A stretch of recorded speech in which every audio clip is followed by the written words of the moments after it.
In 1965, tens of thousands of US troops are heading for war in Vietnam.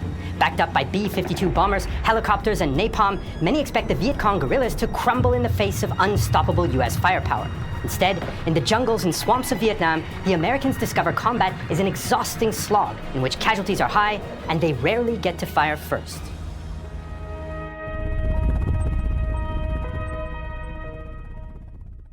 In summer 1965, 50,000 US troops arrived in South Vietnam as part of Military Assistance Command Vietnam, or MACV.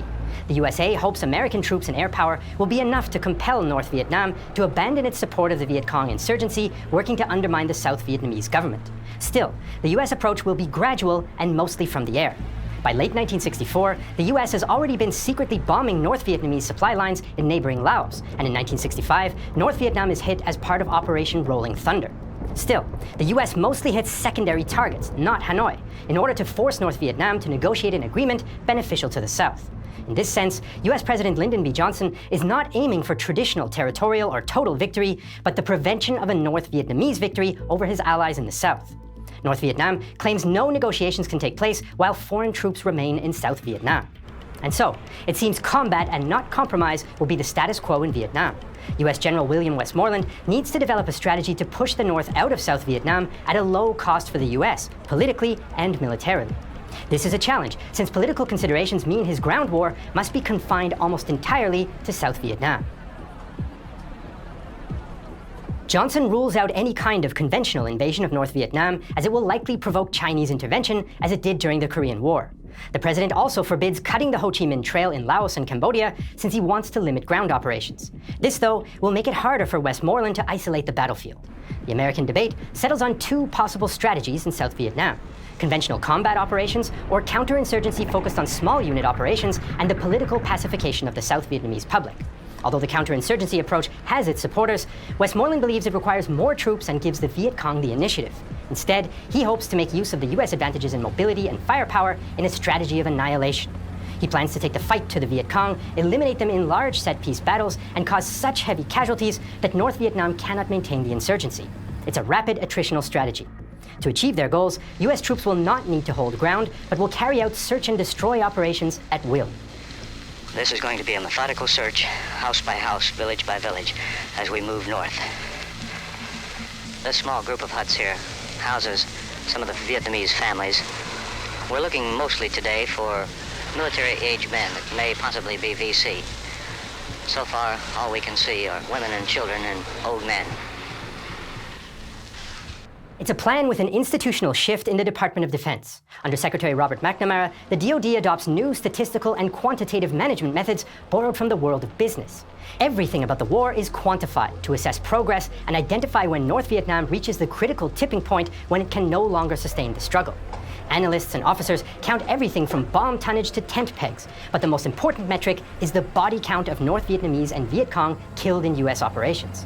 Since the US won't judge progress by territory captured in the same way as many traditional wars, the body count will form the basis for analyzing success. The Pentagon therefore encourages US commanders to aim for higher kill and capture counts as a means of realizing Westmoreland's strategy.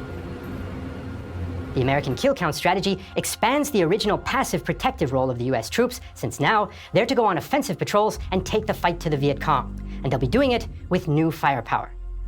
In an ideal search and destroy operation, US troops identify a Viet Cong formation via intelligence and reconnaissance, and then quickly insert ground troops to pin the enemy down.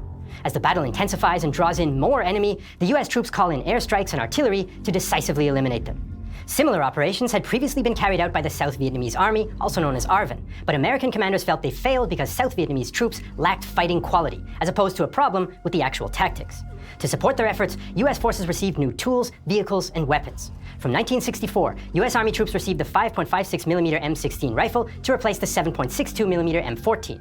The change will not always prove popular, but the US military claims the M16 is lighter, more controllable in automatic, and can be carried with more ammunition. All important features in jungle combat where ranges are shorter and resupply is harder. Coupled with the M60 machine gun and M79 Thumper grenade launchers, US platoons expect to bring heavy firepower against the more lightly armed Viet Cong. Perhaps the most important asset in a platoon is the radio, which can call in support from fire bases or from aircraft. With much of South Vietnam consisting of jungle-covered highlands or swampy deltas, ground transport is slow to impossible. Instead, a brown water navy of patrol boats and hovercrafts navigate the rivers, while a new generation of American military helicopters provide unprecedented mobility. In particular, the UH-1 Iroquois, or Huey, replaces the cumbersome Shawnee to become the iconic vehicle of the Vietnam War. Used for troop insertions, extractions, medical evacuations, resupply, and fire support, around a third of the 36 million helicopter sorties flown during the war are made by Hueys. U.S. jet aircraft such as the F-4 Phantom and A-4 Skyhawk also arrived to provide rapid close-air support, including with napalm and white phosphorus, while the multi-minigun-equipped AC-47 Spooky gunship can provide overhead cover for hours at a time. U.S. helicopters have an early impact on combat. During the Battle of Ia Drang in November 1965, air assault troops inflict heavy casualties on North Vietnamese regulars entering from Cambodia. Although the NVA launched some close-range assaults at landing zones, U.S. firepower pushes them back, including the first tactical use of B-52 bombers. Although most of the NVA escapes, the U.S. 1st Air Cavalry Division claim a 10-to-1 kill ratio, seemingly confirming air assault tactics and Westmoreland's strategy. At first, the helicopters also have a psychological impact on North Vietnamese troops, as North Vietnamese soldier Nguyen Quang Sang remembers. When helicopters spotted us, we had to run for our lives. It was terrifying. Once, when a helicopter dropped down especially close, I even saw the face of the door gunner. That was the first time I ever saw an American. I'm still haunted by it in my nightmares. By the end of 1965, the US can claim to have prevented a South Vietnamese collapse and taken the fight to the enemy, but the Viet Cong also adapt and fight back. The mauling at Ia Drang encourages the North Vietnamese Army and Viet Cong to turn back to guerrilla tactics. This is partly due to practical considerations, but also a nuanced understanding of the US political situation. North Vietnamese General Secretary Le Duan recognizes US strength in Vietnam is undermined by a lack of political and public will back home. We can fight a protracted war, while the US can't. Although the US can immediately send 300 to 400,000 troops at once, why must the US do it step by step?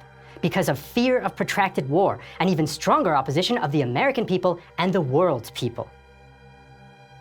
Instead, the Viet Cong will take the lead in the South and employ strategies which had worked against ARVN. In 1963, US General Frank Osmansky summarized Viet Cong tactics.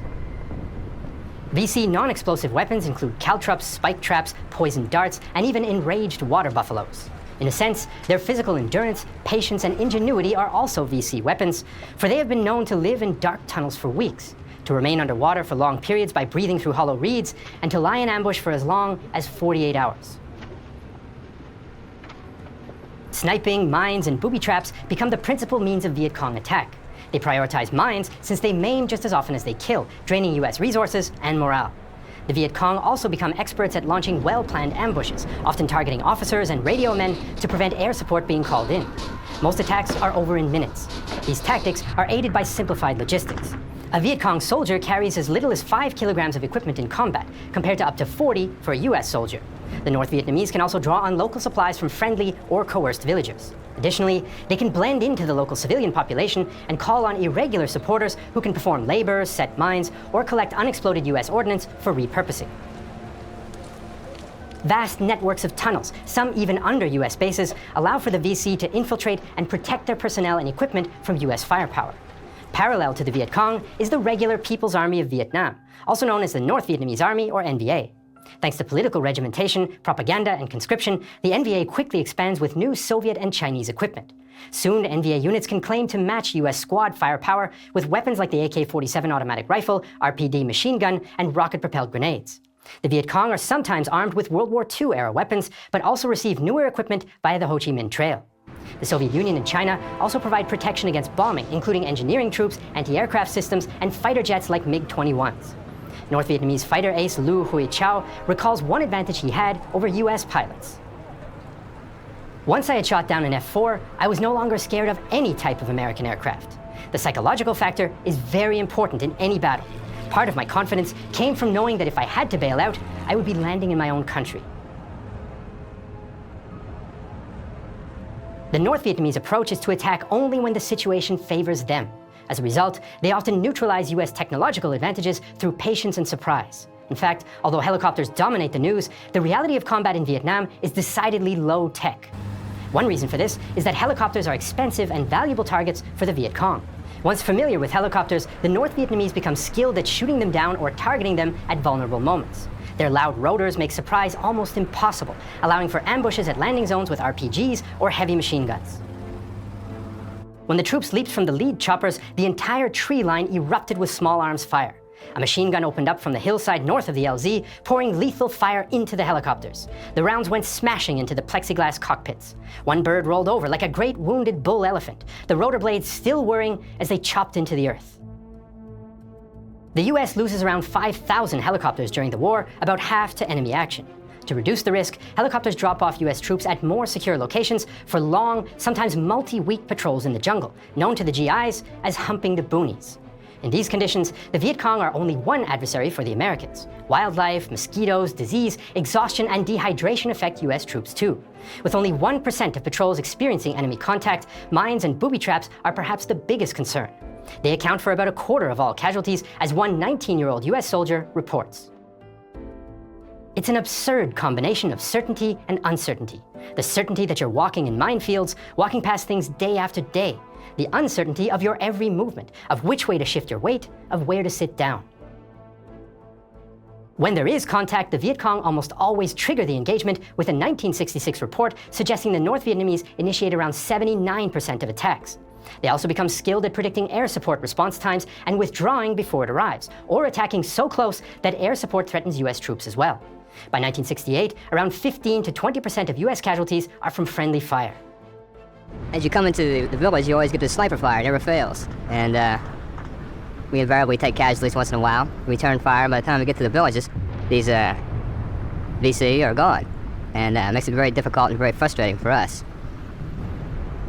US weapons also struggle in the jungle environment, especially the M16 rifle. A US study records 10.5 malfunctions per 1,000 rounds fired in 1965. Overall, the M16's lightweight materials are sensitive to variations in propellant and poor lubrication, and many US soldiers who arrive early on have no prior training with the M16 before getting to Vietnam. Eventually, the Pentagon introduces modifications like rust-resistant components, along with better maintenance and training. By 1968, the M16's malfunction rate declines to around 3.8 malfunctions per 1,000 rounds, with the most serious ejection failures reduced to 0.32. Still, its early reputation persists, especially amongst the Marines. The M60 machine gun also has its supporters and its detractors. When functioning, troops value its versatility and morale-building firepower, including when mounted on helicopters. But others note its reliability quickly declines through wear and tear, with few replacement parts available. Its high rate of fire also requires riflemen to carry heavy 7.62 ammunition and barrels. Overall, this mixture of combat stress, physical exhaustion, danger, and inability to fight back creates frustration among US soldiers. You go out on patrol maybe 20 times or more, and nothing. Just nothing. Then, the 21st time, zap, zap, zap, you get hit, and Victor Charlie fades into the jungle before you can close with him. US troops in Vietnam are also under many additional stresses. Around a quarter are draftees, essentially conscripts, and their average age is only 19. Few of the American newcomers transfer to Vietnam as complete units, but instead, they arrive as individuals or in small groups. High officer turnover and the fact few experienced troops stay beyond their contracted tour of duty means that combat experience is not retained and must be relearned. The stresses of combat, an elusive enemy, and peer pressure might partly explain, though not excuse, how cases of American violence against Vietnamese civilians become widespread.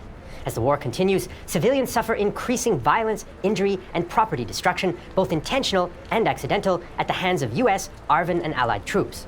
Hostility, or at least ambivalence, from locals leads some US GIs to conclude that villagers support the Viet Cong.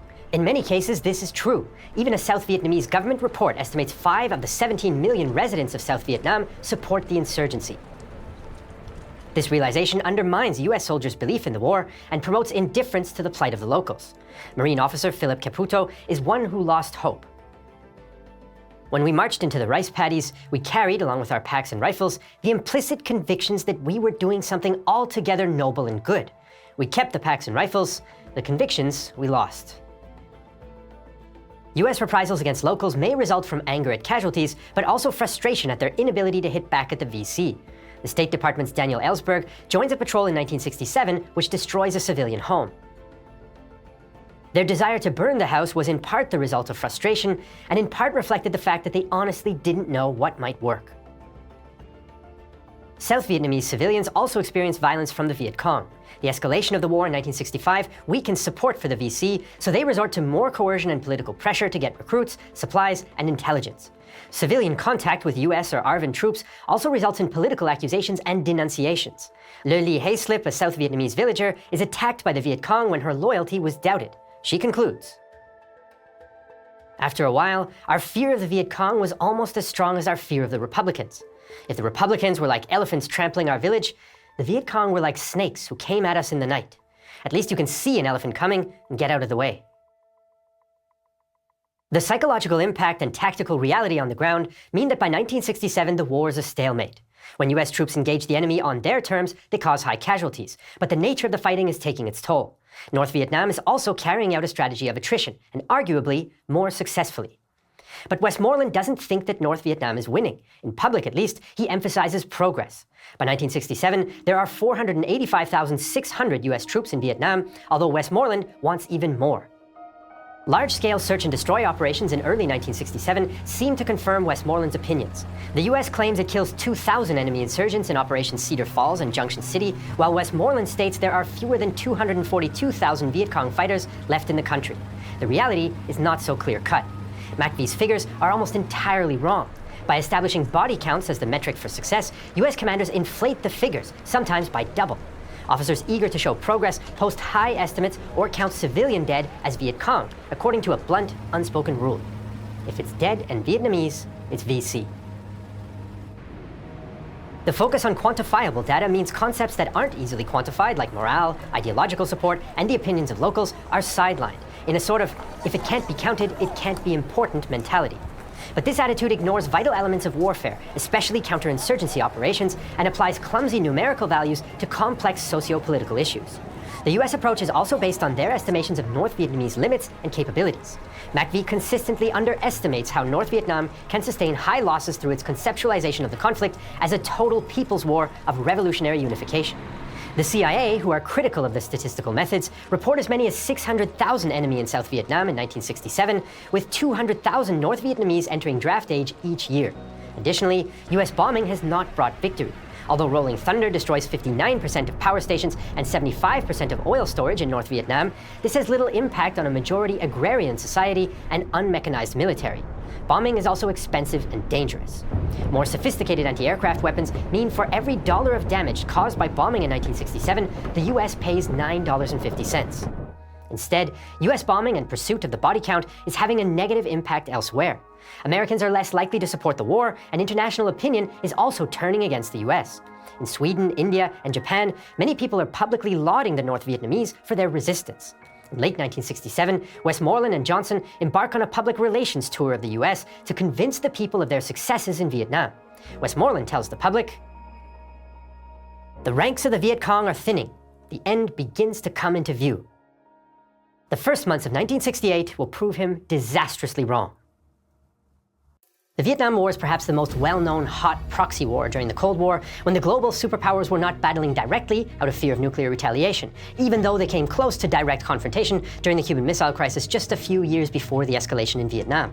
And while the nuclear arsenals expanded, the Soviet Union also pursued their vision of nuclear-powered communism by rapidly increasing the production of nuclear reactors.